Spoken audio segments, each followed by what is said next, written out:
thevoicebeforthevoid.net. The Lost Room by Fitzjames O'Brien. Read by The Voice Before the Void. It was oppressively warm. The sun had long disappeared, but seemed to have left its vital spirit of heat behind it. The air rested. The leaves of the acacia trees that have shrouded my windows hung plum-like on the delicate stalks. The smoke of my cigar scarce rose above my head, but hung about me in a pale blue cloud, which I had to dissipate with a languid wave of my hand. My shirt was open at the throat, and my chest heaved laboriously in the effort to catch some breaths of fresher air. The very noises of the city seemed to be wrapped in slumber, and the shrilling of the mosquitoes were the only sounds that broke the stillness. As I lay with my feet elevated on the back of a chair, wrapped in that peculiar frame of mind in which thought assumes a species of lifeless motion, the strange fancy seized me of making a languid inventory of the principal articles of furniture in my room. It was a task well suited to the mood in which I found myself. Their forms were duskily defined in the dim twilight that floated shadowily through the chamber. It was no labor to note and particularize each, and from the place where I sat I could command a view of all my possessions without even turning my head. There was, imprimis, that ghostly lithograph by Kalam. It was a mere black spot on the white wall, but my inner vision scrutinized every detail of the picture. A wild, desolate, midnight heath, with a spectral oak tree in the center of the foreground. The wind blows fiercely, and the jagged branches, clothed scantily with ill-grown leaves, are swept to the left continually by its giant force. A formless rack of clouds streams across the awful sky, and the rain sweeps almost parallel with the horizon. Beyond, the heath stretches off into endless blackness, in the extreme of which either fancy or art has conjured up some undefinable shapes that seem riding into space. At the base of the huge oak stands a shrouded figure. His mantle is wound by the blast in tight folds around his form, and the long cock's feather in his hat is blown upright, till it seems as if it stood on end with fear. His features are not visible, for he has grasped his cloak with both hands and drawn it from either side across his face. The picture is seemingly objectless. It tells no tale, but there is a weird power about it that haunts one, and it was for that I bought it. Next to the picture comes the round blot that hangs below it, which I know to be a smoking cap. It has my coat of arms embroidered on the front, and for that reason I never wear it, though, when properly arranged on my head with its long blue silken tassel hanging down by my cheek, I believe it becomes me well. I remember the time when it was in the course of manufacture. I remember the tiny little hands that pushed the colored silks so nimbly through the cloth that was stretched on the embroidery frame. The vast trouble I was put to get a colored copy of my armorial bearings for the heraldic work which was to decorate the front of the band. The pursings up of the little mouth, and the contractions of the young forehead, as their possessor plunged into a profound sea of cogitation touching the way in which the cloud should be represented, from which the armed hand, that is my crest, issues. The heavenly moment when the tiny hands placed it on my head, in a position that I could not bear for more than a few seconds, and I, king-like, immediately assumed my royal prerogative after the coronation, and instantly levied a tax on my only subject, which was, however, not paid unwillingly. Ah, the cap is there, but the embroiderer has fled, for Atropos was severing the web of life above her head while she was weaving that silken shelter for mine. How uncouthly the huge piano that occupies the corner at the left of the door looms out in the uncertain twilight. I neither play nor sing, yet I own a piano.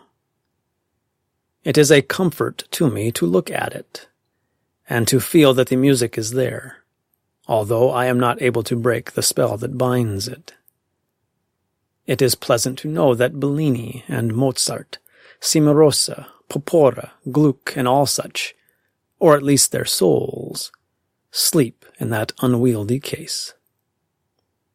There he embalmed, as it were, all operas, sonatas, oratorios, notturnos, marches, songs, and dances that ever climbed into existence through the 4 bars that wall in melody. Once I was entirely repaid for the investment of my funds in that instrument which I never use. Blokita, the composer, came to see me. Of course, his instincts urged him as irresistibly to my piano as if some magnetic power lay within it compelling him to approach. He tuned it. He played on it. All night long, until the gray and spectral dawn rose out of the depths of the midnight, he sat and played, and I lay smoking by the window, listening. Wild, unearthly, and sometimes insufferably painful were the improvisations of Blokita. The chords of the instrument seemed breaking with anguish. Lost souls shrieked in his dismal preludes, the half-heard utterances of spirits in pain that groped at inconceivable distances from anything lovely or harmonious seemed to rise dimly up out of the waves of sound that gathered under his hands.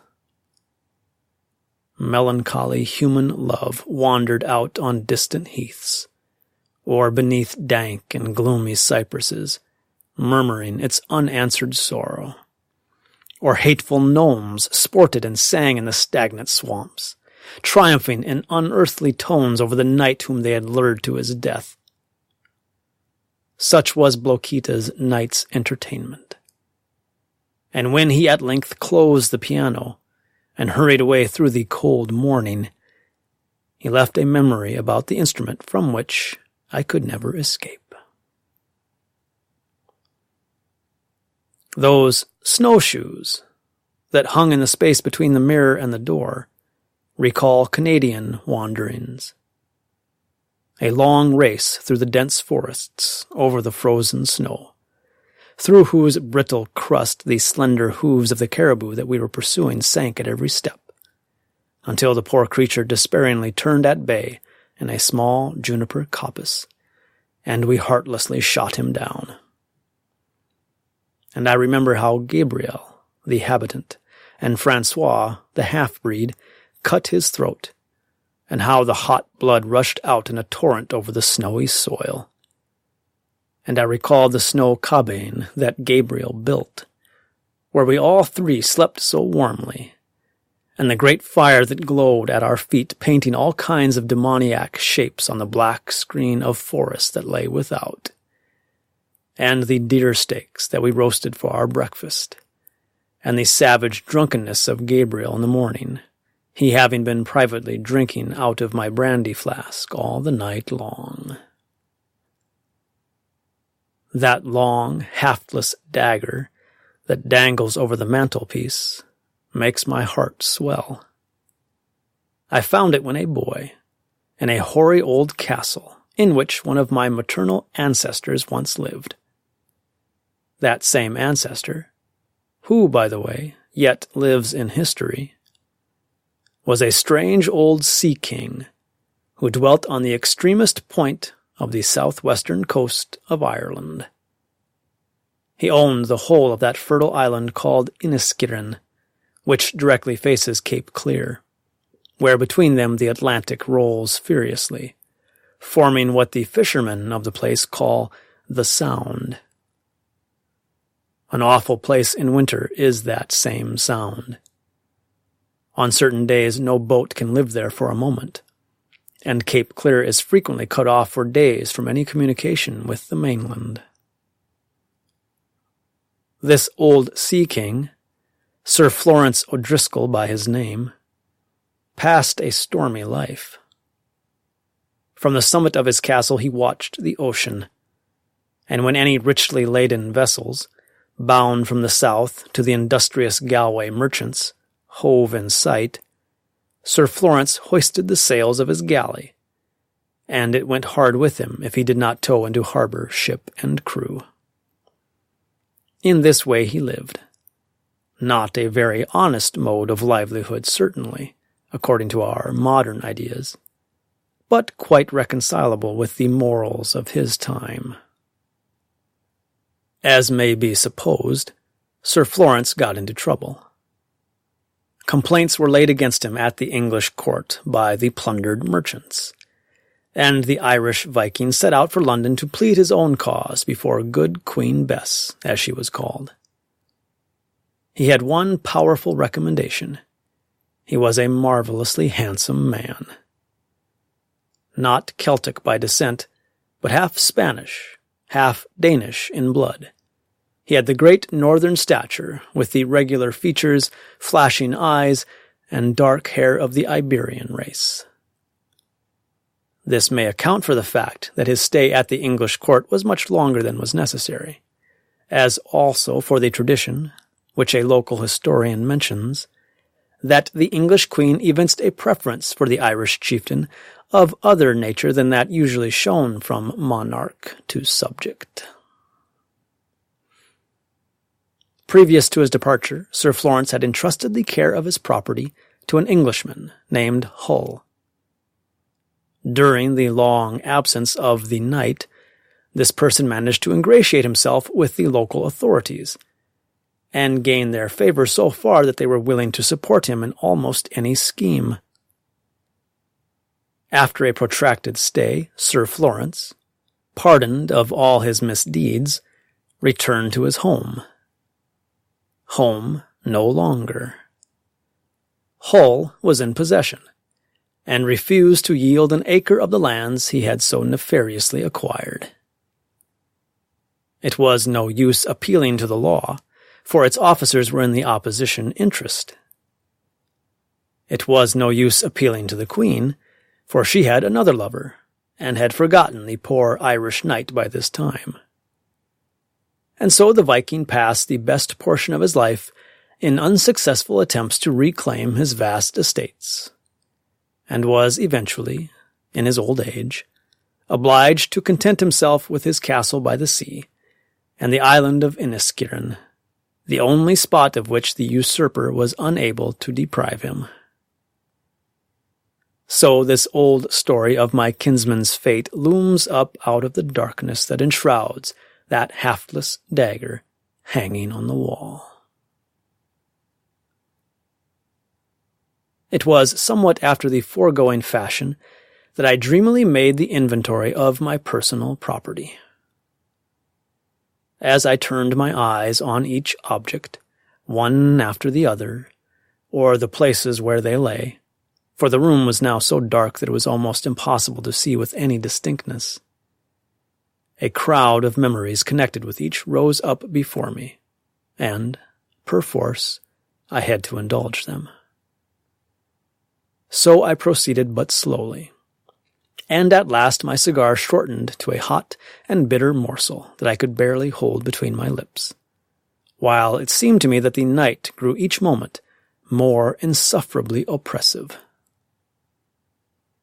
While I was revolving some impossible means of cooling my wretched body, the cigar stump began to burn my lips.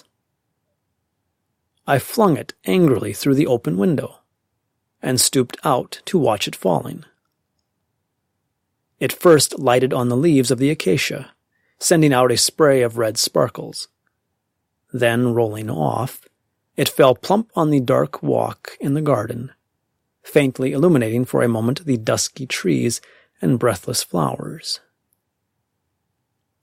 Whether it was the contrast between the red flash of the cigar stump and the silent darkness of the garden, or whether it was that I detected by the sudden light a faint waving of the leaves, I know not. But something suggested to me that the garden was cool. I will take a turn there, thought I, just as I am. It cannot be warmer than this room, and however still the atmosphere, there is always a feeling of liberty and spaciousness in the open air that partially supplies one's wants. With this idea running through my head, I arose, lit another cigar, and passed out into the long, intricate corridors that led to the main staircase. As I crossed the threshold of my room, with what a different feeling I should have passed it, had I known that I was never to set foot in it again.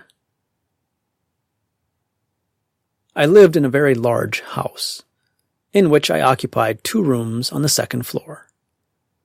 The house was old-fashioned, and all the floors communicated by a huge circular staircase that wound up through the center of the building, while at every landing long, rambling corridors stretched off into mysterious nooks and corners.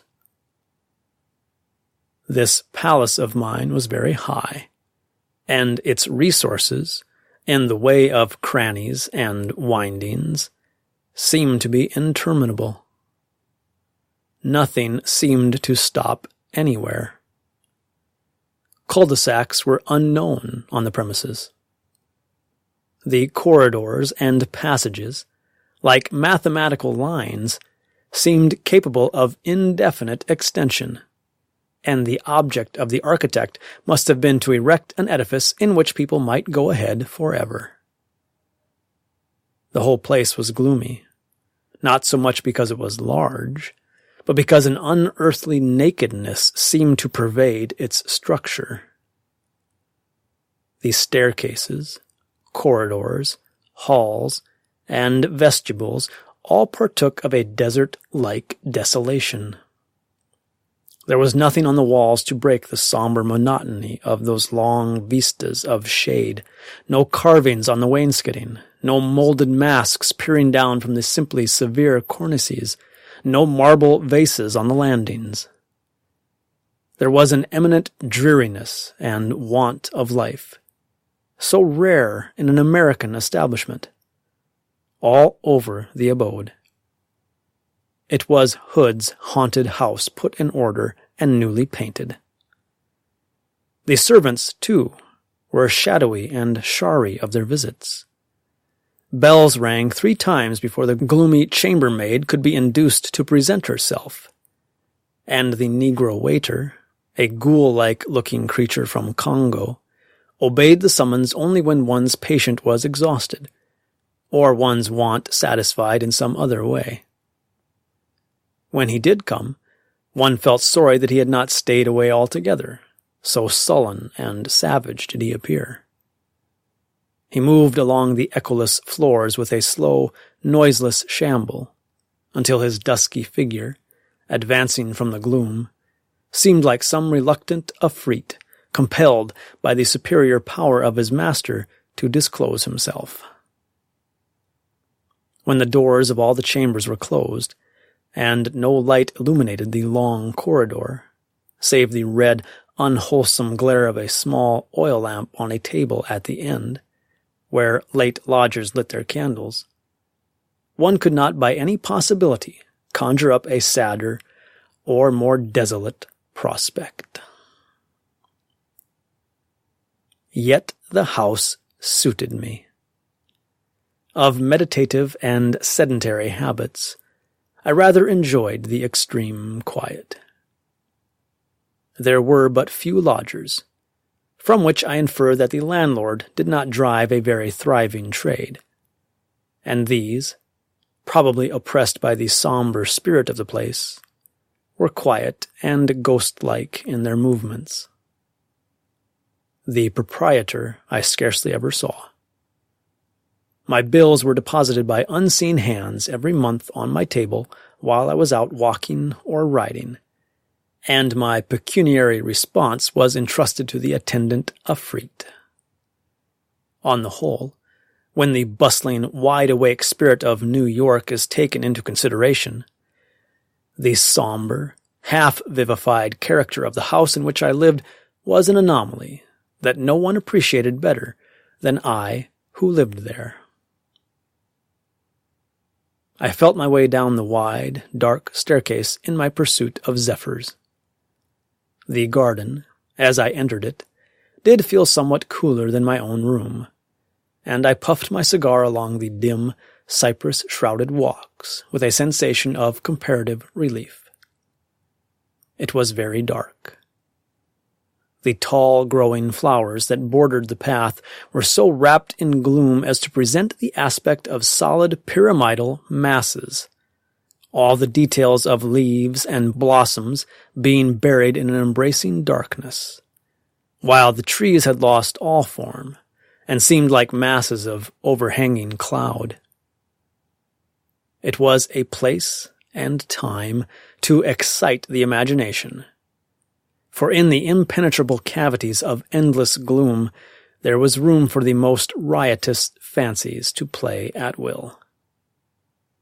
I walked, and the echoes of my footsteps on the ungraveled and mossy path suggested a double feeling.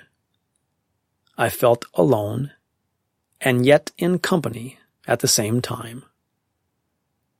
The solitariness of the place made itself distinct enough in the stillness, broken alone by the hollow reverberations of my step, while those very reverberations seemed to imbue me with an undefined feeling that I was not alone. I was not, therefore, much startled when I was suddenly accosted from beneath the solid darkness of an immense cypress by a voice saying, "Will you give me a light, sir?" "Certainly," I replied, trying in vain to distinguish the speaker amidst the impenetrable dark. Somebody advanced, and I held out my cigar. All I could gather definitively about the individual that thus accosted me was that he must have been of extremely small stature, for I, who am by no means an overgrown man, had to stoop considerably in handing him my cigar. The vigorous puff that he gave his own lighted up my Havana for a moment, and I fancied that I caught a glimpse of a pale, weird countenance, immersed in a background of long, wild hair. The flash was, however, so momentary that I could not even say certainly whether this was an actual impression or the mere effort of imagination to embody that which the senses had failed to distinguish. "Sir, you are out late," said this unknown to me, as he, with a half-uttered thanks, handed me back my cigar, for which I had to grope in the gloom. "Not later than usual," I replied dryly. You are fond of late wanderings, then?" "That is just as the fancy seizes me." "Do you live here?" "Yes." "Queer house, isn't it?"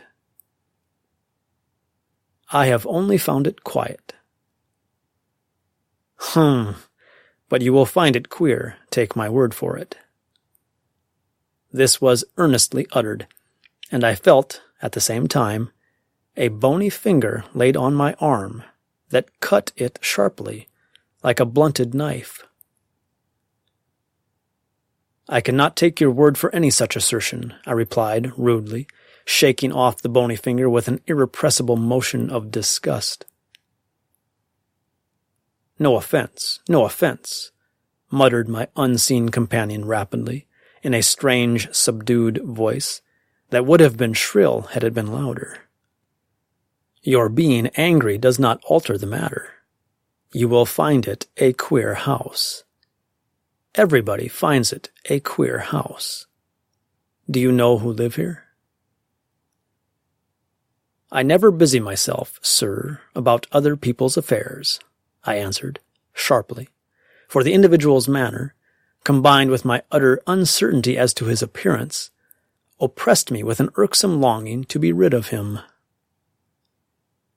Oh, you don't? Well, I do. I know what they are. Well.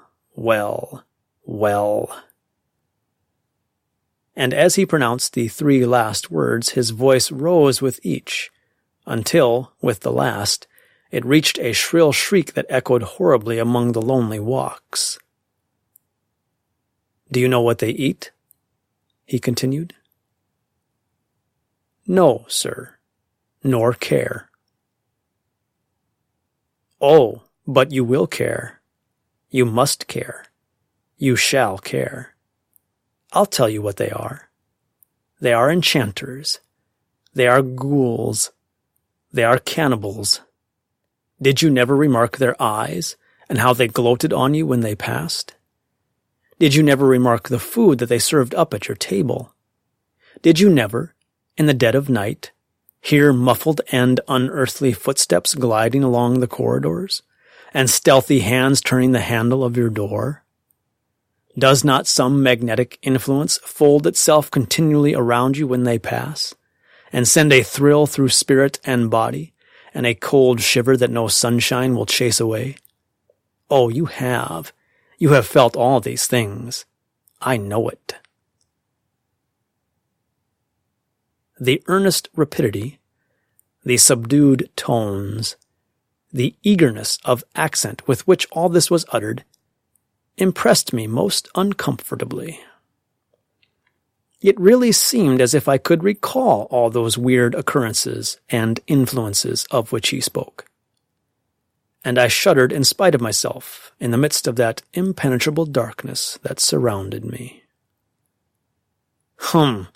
Said I, assuming, without knowing it, a confidential tone. May I ask how you know of these things? How I know them? Because I am their enemy. Because they tremble at my whisper. Because I hang upon their track with the perseverance of a bloodhound and the stealthiness of a tiger. Because I was of them once. Wretch! I cried excitedly, for involuntarily his eager tones had wrought me up to a high pitch of spasmodic nervousness. Then you mean to say that you... As I uttered this word, obeying an uncontrollable impulse, I stretched forth my hand in the direction of the speaker and made a blind clutch. The tips of my fingers seemed to touch a surface as smooth as glass, that glided suddenly from under them. A sharp, angry hiss sounded through the gloom, followed by a whirring noise, as if some projectile passed rapidly by. And the next moment I felt instinctively that I was alone. A most disagreeable sensation instantly assailed me. A prophetic instinct that some terrible misfortune menaced me. An eager and overpowering anxiety to get back to my own room without loss of time. I turned and ran blindly along the dark cypress alley, every dusky clump of flowers that arose blackly in the borders making my heart each moment cease to beat. The echoes of my own footsteps seemed to redouble and assume the sounds of unknown pursuers following fast upon my track. The boughs of lilac bushes and syringas that here and there stretched partly across the walk seemed to have been furnished suddenly with hooked hands that sought to grasp me as I flew by. And each moment I expected to behold some awful and impassable barrier fall right across my track and wall me up forever. At length I reached the wide entrance. With a single leap, I sprang up the 4 or 5 steps that formed the stoop, and dashing along the hall, up the wide, echoing stairs, and again along the dim, funereal corridors until I paused, breathless and panting, at the door of my room. Once so far, I stopped for an instant and leaned heavily against one of the panels, panting lustily after my late run. I had, however, scarcely rested my whole weight against the door when it suddenly gave way, and I staggered in head foremost. To my utter astonishment, the room that I had left in profound darkness was now a blaze of light. So intense was the illumination that, for a few seconds while the pupils of my eyes were contracting under the sudden change, I saw absolutely nothing save the dazzling glare. This fact in itself coming on me with such utter suddenness was sufficient to prolong my confusion, and it was not until after several moments had elapsed that I perceived the room was not alone illuminated, but occupied. And such occupants! Amazement at the scene took such possession of me that I was incapable of either moving or uttering a word. All that I could do was to lean against the wall and stare blankly at the whole business. It might have been a scene out of Faublas, or Grammont's memoirs, or happened in some palace of Minister Foch. Round a large table in the center of the room, where I had left a student-like litter of books and papers, were seated 6 persons. 3 were men, and 3 were women. The table was heaped with a prodigality of luxuries. Luscious Eastern fruits were piled up in silver filigree vases, through whose meshes their glowing rinds shone in the contrasts of 1,000 hues. Small silver dishes that Benvenuto might have designed, filled with succulent and aromatic meats, were distributed upon a cloth of snowy damask. Bottles of every shape, slender ones from the Rhine, stout fellows from Holland, sturdy ones from Spain, and quaint basket-woven flasks from Italy, absolutely littered the board. Drinking glasses of every size and hue filled up the interstices, and the thirsty German flagon stood side by side with the aerial bubbles of Venetian glass that rested so lightly on their thread-like stems. An odor of luxury and sensuality floated through the apartment. The lamps that burned in every vacant spot where room for one could be found seemed to diffuse a subtle incense on the air, and in a large vase that stood on the floor I saw a mass of magnolias, tuberoses, and jasmines grouped together, stifling each other with their honeyed and heavy fragrance. The inhabitants of my room seemed beings well suited to so sensual an atmosphere. The women were strangely beautiful, and all were attired in dresses of the most fantastic devices and brilliant hues. Their figures were round, supple, and elastic, their eyes dark and languishing, their lips full, ripe, and of the richest bloom. The 3 men wore half-masks, so that all I could distinguish were heavy jaws, pointed beards, and brawny throats that rose like massive pillars out of their doublets. All 6 lay reclining on Roman couches about the table, drinking down the purple wines in large draughts, and tossing back their heads and laughing wildly. I stood, I suppose, for some 3 minutes, with my back against the wall, staring vacantly at the bacchanal vision, before any of the revelers appeared to notice my presence. At length, without any expression to indicate whether I had been observed from the beginning or not, 2 of the women arose from their couches, and, approaching, took each a hand, and led me to the table, I obeyed their motions mechanically. I sat on a couch between them as they indicated. I unresistingly permitted them to wind their arms about my neck. "You must drink," said one, pouring out a large glass of red wine. "Here is Clos Vougeot of a rare vintage, and here," pushing a flask of amber-hued wine before me, "is Lacrima Christa." "You must eat," said the other, drawing the silver dishes toward her. "Here are cutlets stewed with olives, and here are slices of a fillet stuffed with bruised sweet chestnuts." And as she spoke, she, without waiting for a reply, proceeded to help me. The sight of the food recalled to me the warnings I had received in the garden. This sudden effort of memory restored to me my other faculties at the same instant. I sprang to my feet, thrusting the women from me with each hand. "Demons!" I almost shouted.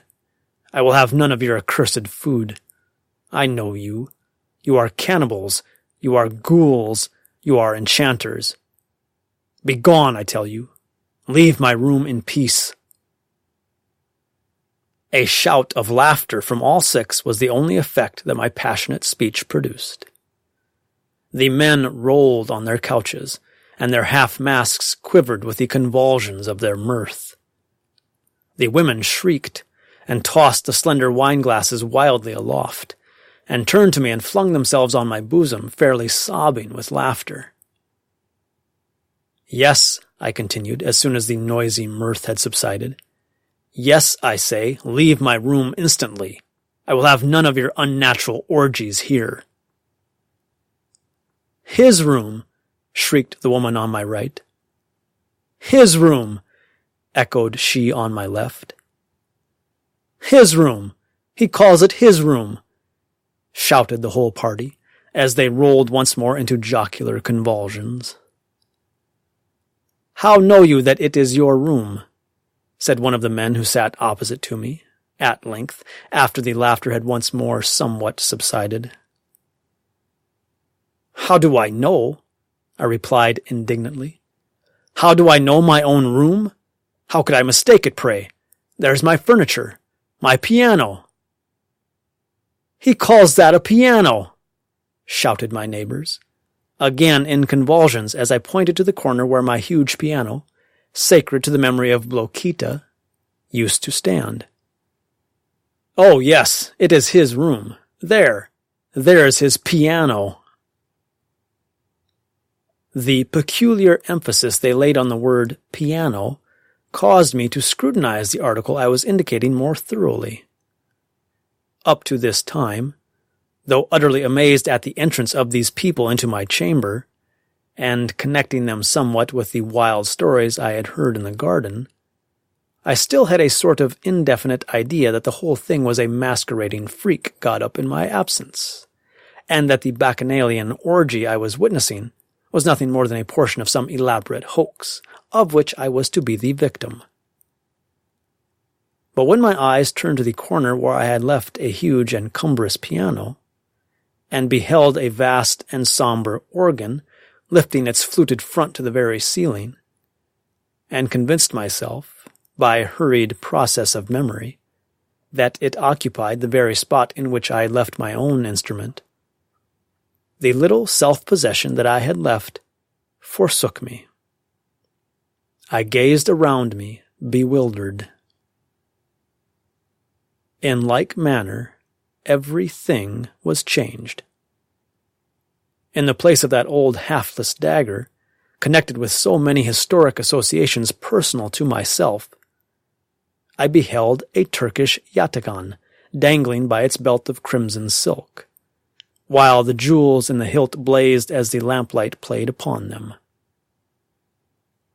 In the spot where hung my cherished smoking cap, memorial of a buried love, a knightly casque was suspended, on the crest of which a golden dragon stood in the act of springing. That strange lithograph by Kalam was no longer a lithograph, but it seemed to me that the portion of the wall which it had covered, of the exact shape and size, had been cut out. And in place of the picture, a real scene on the same scale, and with real actors, was distinctly visible. The old oak was there, and the stormy sky was there, but I saw the branches of the oak sway with the tempest, and the clouds drive before the wind. The wanderer in his cloak was gone, but in his place I beheld a circle of wild figures, men and women, dancing with linked hands around the bole of that great tree, chanting some wild fragment of a song, to which the winds roared an unearthly chorus. The snowshoes, too, on whose sinewy woof I had sped for many days amidst Canadian wastes, had vanished, and in their place lay a pair of strange up-curled papooses that had, perhaps, been many a time shuffled off at the doors of mosques beneath the steady blaze of an orient sun. All was changed. Wherever my eyes turned, they missed familiar objects, yet encountered strange representatives. Still, in all the substitutes, there seemed to me a reminiscence of what they replaced. They seemed only for a time transmuted into other shapes, and there lingered around them the atmosphere of what they once had been. Thus I could have sworn the room to have been mine, yet there was nothing in it that I could rightly claim. Every thing reminded me of some former possession that it was not. I looked for the acacia at the window, and lo, long, silken palm leaves swayed in through the open lattice. Yet they had the same motion and the same air of my favorite tree, and seemed to murmur to me, "Though we seem to be palm leaves, yet are we acacia leaves. Yea, those very ones on which you used to watch the butterflies alight and the rain patter while you smoked and dreamed." So in all things. The room was, yet was not, mine, and a sickening consciousness of my utter inability to reconcile its identity with its appearance overwhelmed me and choked my reason. "Well, have you determined whether or not this is your room?" asked the girl on my left, proffering me a huge tumbler creaming over with champagne, and laughing wickedly as she spoke. "It is mine," I answered doggedly, striking the glass rudely with my hand, and dashing the aromatic wine over the white cloth. "I know that it is mine, and ye are jugglers and enchanters that want to drive me mad." "Hush, hush," she said, gently, not in the least angered by my rough treatment. "You are excited. Alf shall play something to soothe you."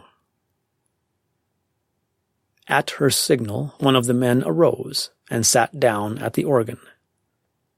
After a short, wild, spasmodic prelude, he began what seemed to me to be a symphony of recollections. Dark and somber, and all through full of quivering and intense agony, it appeared to recall a dark and dismal night on a cold reef, around which an unseen but terribly audible ocean broke with eternal fury. It seemed as if a lonely pair were on the roof, one living, the other dead, one clasping his arms around the tender neck and naked bosom of the other, striving to warm her into life, when his own vitality was being each moment sucked from him by the icy breath of the storm. Here and there a terrible wailing minor key would tremble through the chords, like the shriek of seabirds or the warning of advancing death. While the man played, I could scarce restrain myself. It seemed to be Blokita whom I listened to, and on whom I gazed. That wondrous night of pleasure and pain that I had once passed listening to him seemed to have been taken up again at the spot where it had been broken off, and the same hand was continuing it. I stared at the man called Alf. There he sat, with his cloak and doublet, and long rapier and mask of black velvet. But there was something in the air of the peaked beard, a familiar mystery in the wild mass of raven hair that fell as if wind-blown over his shoulders, which riveted my memory. "Blokita! Blokita!" I shouted, starting up furious from the couch on which I was lying, and bursting the fair arms that were linked around my neck as if they had been hateful chains. "Blokita! My friend, speak to me, I entreat you. Tell these horrid enchanters to leave me. Say that I hate them. Say that I command them to leave my room." The man at the organ stirred not in answer to my appeal. He ceased playing, and the dying sound of the last note he had touched faded off into a melancholy moan. The other men and women burst once more into peals of mocking laughter.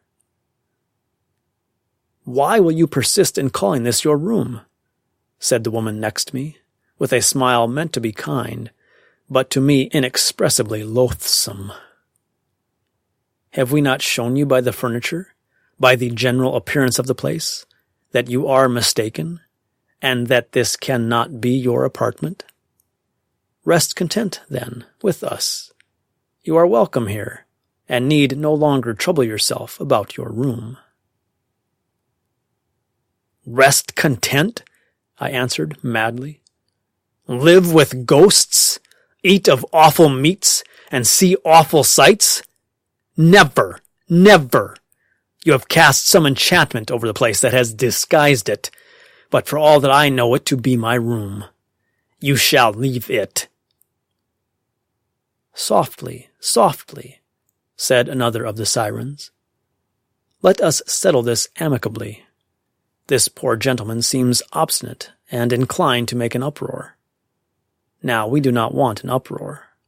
We love the night and its quiet, and there is no night that we love so well as that on which the moon is coffined in clouds. Is it not so, my brothers?" An awful and sinister smile gleamed on the countenances of her unearthly audience, and seemed to glide visibly from underneath their masks. "Now," she continued, "I have a proposition to make. It would be ridiculous for us to surrender this room simply because this gentleman states that it is his. And yet I feel anxious to gratify, as far as may be fair, his wild assertion of ownership. A room, after all, is not much to us. We can get one easily enough. But still we would be loath to give this apartment up to so imperious a demand. We are willing, however, to risk its loss. That is to say," turning to me, "I propose that we play for the room. If you win, we will immediately surrender it to you just as it stands. If, on the contrary, you lose, you shall bind yourself to depart and never molest us again." Agonized at the over-darkening mysteries that seemed to thicken around me, and despairing of being able to dissipate them by the mere exercise of my own will, I caught almost gladly at the chance thus presented to me. The idea of my loss or my gain scarce entered into my calculations. All I felt was an indefinite knowledge that I might, in the way proposed, regain, in an instant, that quiet chamber and that peace of mind which I had so strangely been deprived of. "I agree," I cried eagerly. "I agree. Anything to rid myself of such unearthly company." The woman touched a small golden bell that stood near her on the table, and it had scarce ceased to tingle when a Negro dwarf entered with a silver tray on which were dice boxes and dice. A shudder passed over me as I thought in this stunted African I could trace a resemblance to the ghoul-like black servant to whose attendance I had been accustomed. "Now," said my neighbor, seizing one of the dice boxes and giving me the other, "the highest wins. Shall I throw first?" I nodded assent. She rattled the dice, and I felt an inexpressible load lifted from my heart as she threw 15. "It is your turn," she said with a mocking smile. "But before you throw, I repeat the offer I made you before. Live with us. Be one of us. We will initiate you into our mysteries and enjoyments of which you can form no idea unless you experience them. Come, it is not too late yet to change your mind. Be with us." My reply was a fierce oath as I rattled the dice with spasmodic nervousness and flung them on the board. They rolled over and over again, and during that brief instant I felt a suspense, the intensity of which I have never known before or since. At last they lay before me. Shout of the same horrible, maddening laughter rang in my ears. I peered in vain at the dice, but my sight was so confused that I could not distinguish the amount of the cast. This lasted for a few moments. Then my sight grew clear, and I sank back almost lifeless with despair as I saw that I had thrown but 12. "Lost! Lost!" screamed my neighbor with a wild laugh. "Lost! Lost!" shouted the deep voices of the masked men. "Leave us, coward!" they all cried. "You are not fit to be one of us. Remember your promise. Leave us." Then it seemed as if some unseen power caught me by the shoulders and thrust me toward the door. In vain I resisted. In vain I screamed and shouted for help. In vain I implored them for pity. All the reply I had were those mocking peals of merriment, while, under the invisible influence, I staggered like a drunken man toward the door. As I reached the threshold, the organ pealed out a wild, triumphal strain. The power that impelled me concentrated itself into one vigorous impulse that sent me blindly staggering out into the echoing corridor, and, as the door closed swiftly behind me, I caught one glimpse of the apartment I had left forever. A change passed like a shadow over it. The lamps died out. The siren women and masked men vanished. The flowers, the fruits, the bright silver and bizarre furniture faded swiftly, and I saw again, for the 10th of a second, my own old chamber restored. There was the acacia waving darkly. There was the table littered with books. There was the ghostly lithograph, the dearly beloved smoking cap, the Canadian snowshoes, the ancestral dagger. And there, at the piano, organ no longer, sat Bloquita playing. The next instant the door closed violently, and I was left standing in the corridor, stunned and despairing.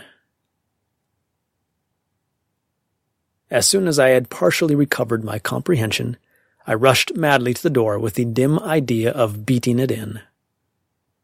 My fingers beat against a cold and solid wall. There was no door. I felt all along the corridor for many yards on both sides. There was not even a crevice to give me hope. I rushed downstairs, shouting madly. No one answered. In the vestibule, I met the Negro. I seized him by the collar and demanded my room. The demon showed his white and awful teeth, which were filed into a saw-like shape, and extricating himself from my grasp with a sudden jerk, fled down the passage with a gibbering laugh. Nothing but echo answered to my despairing shrieks. The lonely garden resounded with my cries as I strode madly through the dark walks, and the tall funereal cypresses seemed to bury me beneath their heavy shadows. I met no one, could find no one. I had to bear my sorrow and despair alone. Since that awful hour, I have never found my room.